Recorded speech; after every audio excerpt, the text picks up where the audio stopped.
So isang mapagpalang araw po sa ating lahat. Okay, so sharing of ideas habang tayo po ay nagdadrive.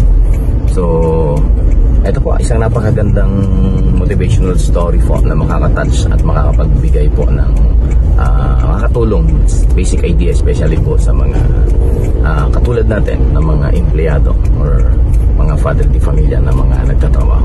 So ang kwento po ay tungkol sa isang pamilya. Okay, so more on kwento po tungkol dun sa ama at sa anak.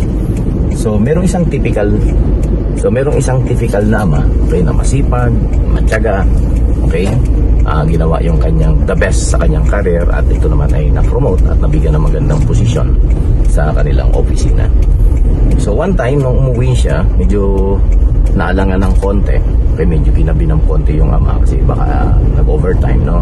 So ang typical kasing uwi ng ama is 7 PM, so umabot po ng 9 PM. So pag uwi niya, nagtataka siya at nagulat siya kasi yung sumalubong sa kanya is yung kanyang 10 years old na anak. So yung kanyang 10 years old na anak, okay, dali-dali siyang sinalubong, okay, inihatid siya dun sa sopa, pinaupo. Okay, alam mo yon, tinanggalan ng sapatos, tinanggalan po ng medyas, kinuha yung bag, okay, at the same time nilagay sa lagayan. So yun naman ay typical na nangyayari kasi unang-una, makidadi yung bata natin. So nung nakita nung anak na nagpapahinga yung kanyang ama, so lumapit siya at meron lang siyang sinabi dun sa ama. Sabi niya dun sa ama, "Ama, Daddy, meron lang po sana akong itatanong sa inyo."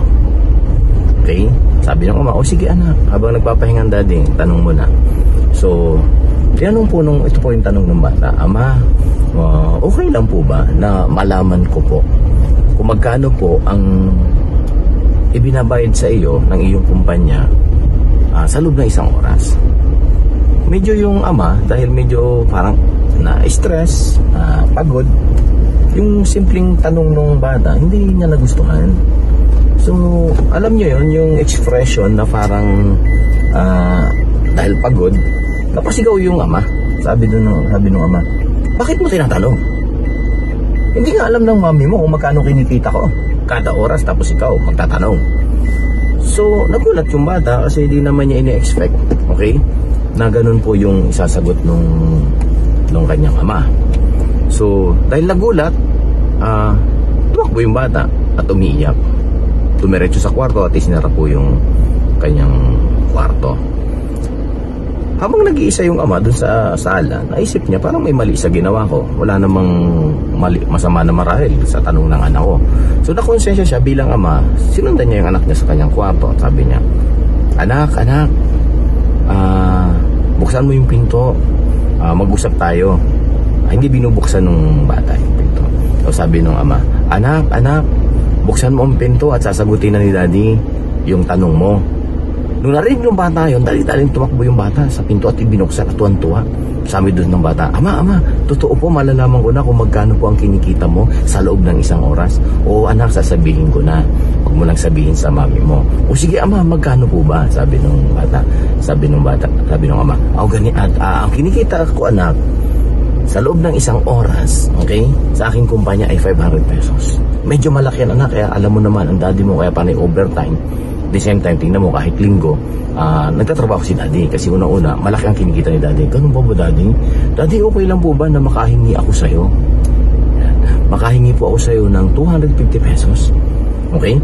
So yung daddy, nagulat. Bakit kailangan mo ng pera? Pero dahil na-recall niya yung ginawa niya before, lumalalay na siya. "O sige anak, eto yung 250.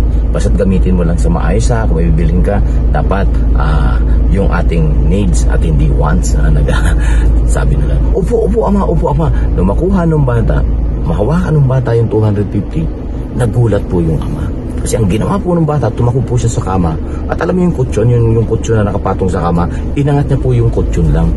Okay? So magaan lang naman yun. Nakita po nung ama na ang daming mga barya doon. Yung palang mga barya na yun ay naipon nung anak. Okay?